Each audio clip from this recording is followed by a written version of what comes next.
नमस्कार विद्यार्थी मित्रांनो, आज आपण पाहणार आहोत 9वीचा मराठीचा पेपर, जो की खूप महत्त्वाचा असणार आहे। ज्यांचे उद्या पेपर आहेत त्यांनी व्हिडिओ शेवटपर्यंत नक्की बघा आणि ज्यांचे केव्हा पण पेपर असतील व्हिडिओ शेवटपर्यंत पहा।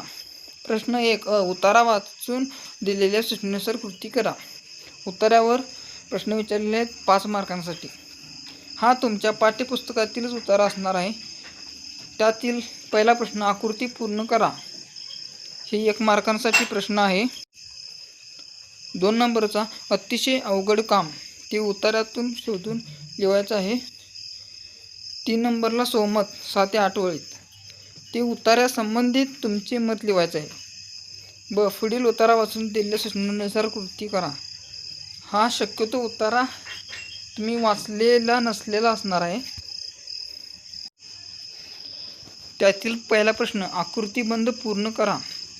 हे अर्धा मार्कांसाठी चौकट आले, 1 मार्कांना टोटल। सहसंबंध लक्षात घेऊन उत्तर लिहा। त्यात पण 2 विचारले आहेत 1 मार्कांना।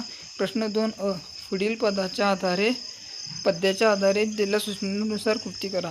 जैसा वृक्ष नेणे मोस्ट इम्पॉर्टंट कविता आहे ही एक, आणि एक तुमची ती धैर्यला पंढरीचा चोर, ती एक इम्पॉर्टंट आहे। आकृती बंद पूर्ण करा। वृक्ष संत मोस्ट इम्पॉर्टंट। परिणाम हे पण मोस्ट इम्पॉर्टंट। अभिव्यक्ती हा जरा लिहायला अवघड आहे, पण समजून घेतला की सोपं आहे। आकृती पूर्ण करा। व्यंगचित्रे वैशिष्ट्ये मोस्ट इम्पॉर्टंट क्वेश्चन। प्रश्न 4 1 खालील काव्यपंक्तीतील अलंकार ओळखा व लक्षण लिहा।